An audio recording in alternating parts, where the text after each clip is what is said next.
Bonjour messieurs, dames.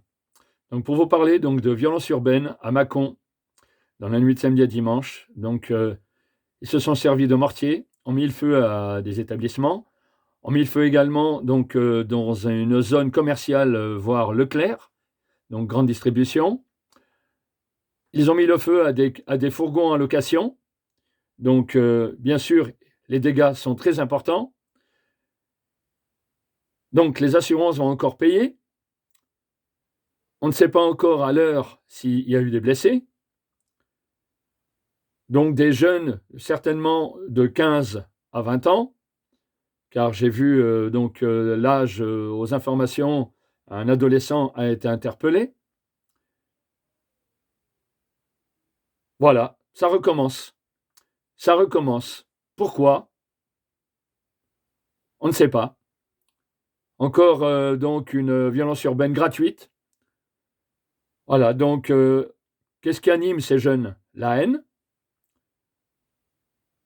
le fait d'être désœuvré, d'être dans la précarité, voire de se retrouver dans les cités, livrés à eux-mêmes. Est-ce qu'il n'y a pas eu une altercation auparavant avec des gens du magasin, du personnel du magasin, voire de la sécurité, car j'ai été agent de sécurité et dans les établissements publics que j'ai donc protégés, voire la grande distribution, donc des hypermarchés. J'ai eu à plusieurs reprises le mot clé de ces individus qui me disaient: on va tout cramer, on va revenir, on va tout brûler, on va tout casser dans le magasin. C'est certainement ça. Je ne peux pas l'affirmer, mais c'est quand même curieux. C'est très étrange. Mettre le feu, s'attaquer donc à un établissement, s'attaquer donc à la grande distribution, brûler les véhicules. Pourquoi? Un geste gratuit? Je ne pense pas.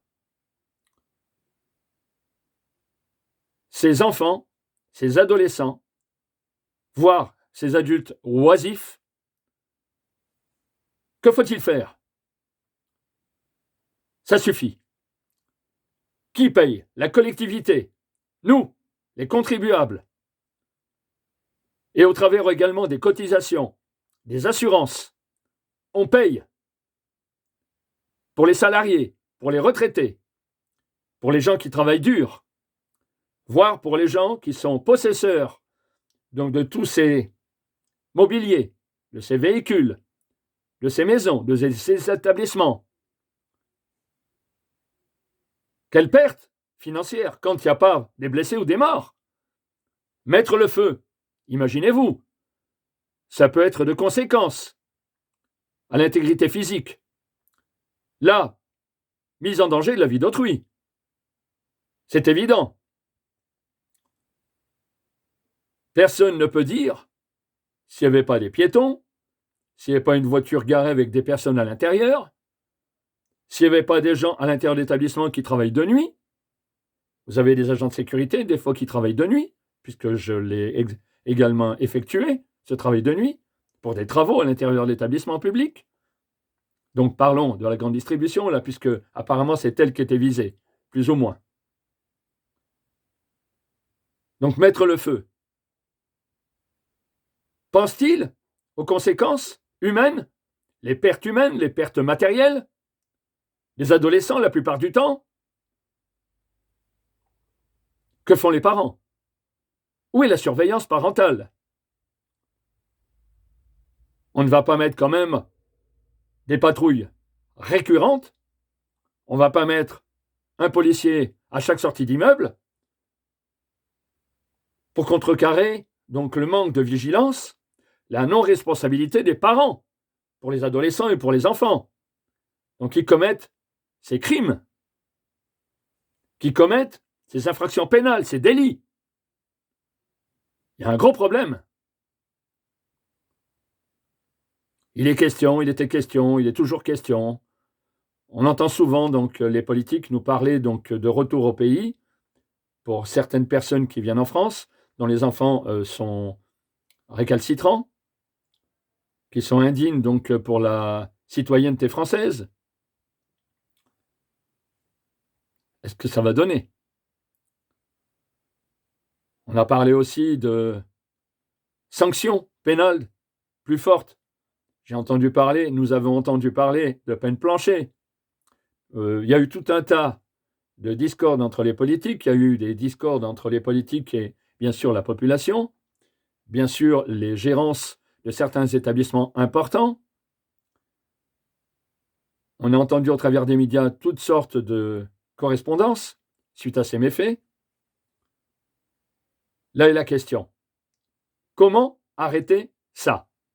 Comment pouvons dissuader ces adolescents, ces enfants, voire ces adultes irréfléchis, irresponsables, complètement fous, d'arrêter et de réfléchir aux conséquences? Je vous dirais simplement, il y en a marre. Je pense que nous sommes des milliers, voire peut-être des millions, à penser ce que je viens de dire. Ces ados, il faut des exemples, il faut des sanctions. Les foyers, oui, les foyers, est-ce suffisant? Les foyers de placement, est-ce suffisant? De la part des politiques et des pouvoirs publics, les menaces pour les retours au pays pour certaines familles qui viennent de l'étranger.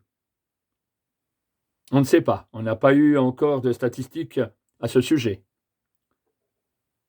Les mesures à prendre, des patrouilles récurrentes dans les cités, je l'ai déjà dit dans d'autres vidéos, avec des chiens, pour essayer de dissuader, dissuasion, prévention, le maître mot. Éventuellement également aussi, bien sûr, mettre des dispositions dans les cités ou dans les quartiers difficiles, les quartiers donc à forte densité de délinquance, mettre des vigies, des petits commissariats ou des médiateurs, donc des pouvoirs publics, de la sécurité publique. Pas seulement les médiateurs de cité. On a entendu parler des médiateurs, les grands frères, on a entendu parler de médiateurs, donc salariés des mairies, pour surveiller les quartiers, oui, ça peut éventuellement pas dissuader, mais freiner. Car ces médiateurs-là, la plupart du temps, sont nés dans le quartier, donc ça peut éventuellement freiner les esprits de certains sur la collégialité entre les médiateurs et les plus jeunes qui ont connu donc les fameux grands frères qu'on entendait parler à un moment donné, qu'on n'entend plus, au travers des médias. Je pense que les sanctions les plus sévères seront les meilleures portées contre la délinquance juvénile. Les foyers, mais à caractère plus autoritaire, plus ferme, avec de l'enfermement, on va dire, je dirais, à 50% d'enfermement, c'est-à-dire interdiction de sortir sur la voie publique. Bien sûr, pas des prisons non plus pour les adolescents, les enfants. Je ne vois pas mettre des enfants et des adolescents, après ça n'engage que moi, dans des prisons, à part bien sûr s'ils ont commis des délits et crimes graves, bien sûr. Mais essayer de rééduquer. J'ai fait partie de ces fameuses rééducations.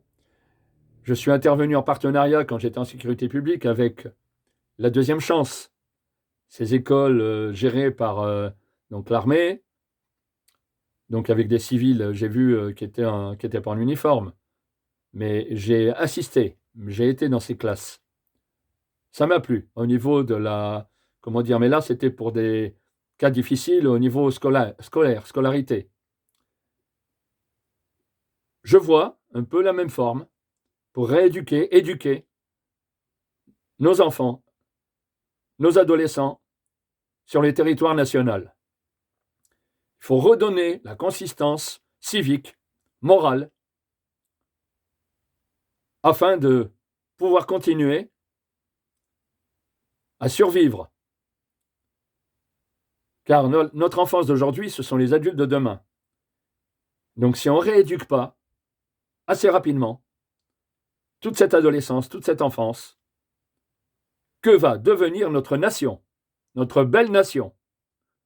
Je parle pour notre nation, mais aussi bien dans les pays autour de nos frontières, les pays d'Europe.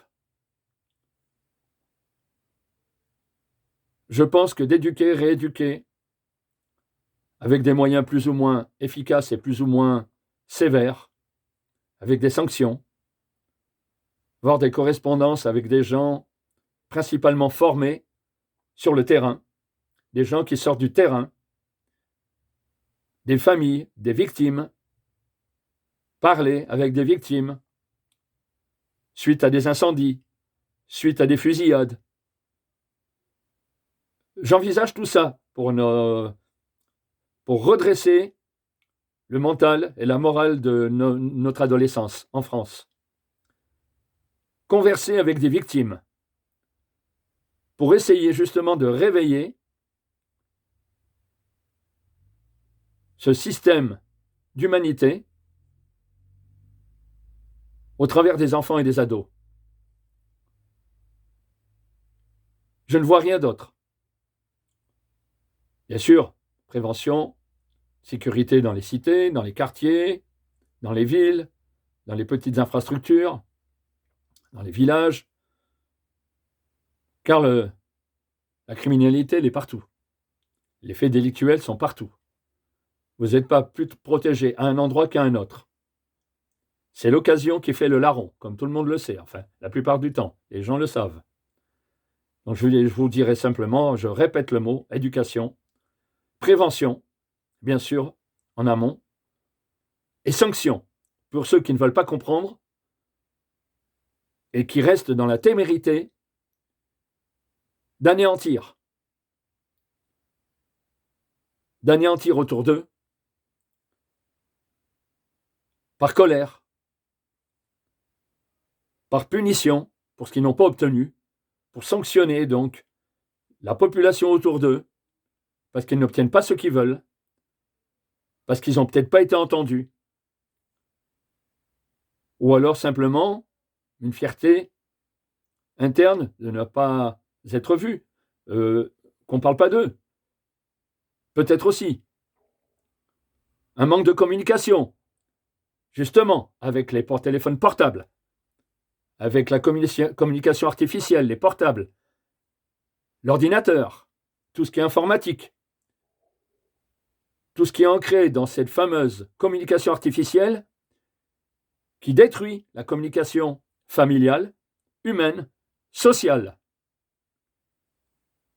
Je vous ai donné tous les problèmes, tous les tenants qui peuvent amener justement à détruire le cerveau de notre enfance et de notre adolescence, aussi bien chez nous qu'ailleurs.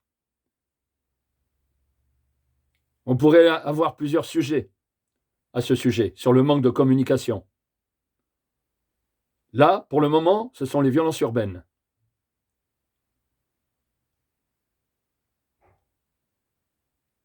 Qu'est-ce que c'est? Qu'est-ce qui se passe au niveau de notre enfance et de notre adolescence?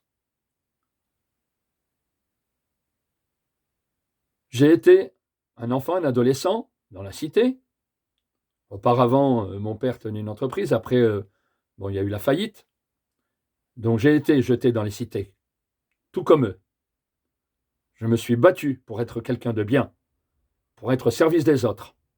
Ils n'ont plus cette notion. Donc je vous le dis, manque d'humanité. Il y a une espèce de rejet de la société. Il y a une espèce d'appréhension au niveau du relationnel. Ils se reconnaissent qu'au travers d'une bande, d'être un groupe, d'être plusieurs. Donc il y a certainement un manque aussi d'être sûr de soi, de maîtrise de soi. Pour la plupart, ils sont en mal d'être aimés, sur le plan familial. Donc bien sûr, comment voulez-vous que leur cœur, leur esprit tourne correctement? L'empathie? Ce que vous voulez. Oui, l'empathie. pour ceux qui comprennent le terme. Mais je vous dirai seulement, stop! Il faut s'occuper de notre enfance. Au travers donc des médias, des écoles, sur le plan familial, sur des intervenants qui ont été sur le terrain, et voire, bien sûr, à l'aide de victimes sur le plan social, d'éducation et de rééducation. J'aimerais voir changer notre enfance, notre adolescence, vers un futur meilleur. Pour cela, j'ai fait cette vidéo par rapport à ces faits divers, à ce fait divers. Je m'inquiète. J'ai également une famille. Il y a des enfants dans ma famille. Je fais tout pour éduquer, rééduquer et éduquer, justement, que ce soit les parents, que ce soit mon entourage familial. Tout ce qui tient à l'enfance me tient à cœur. Et à l'adolescence. Je ne veux pas que les adolescents, les enfants de ma famille arrivent à ce terme. Je dégage tout ce que je peux dégager, en connaissance, en expérience, pour les aider. Messieurs, mesdames, dans les familles, chez les parents, faites de même. Ce n'est pas un ordre, c'est une réflexion, pour vous faire réfléchir. Allons de l'avant. Faisons de nos enfants de bons adultes. Merci de m'avoir écouté. Je vous souhaite une bonne journée.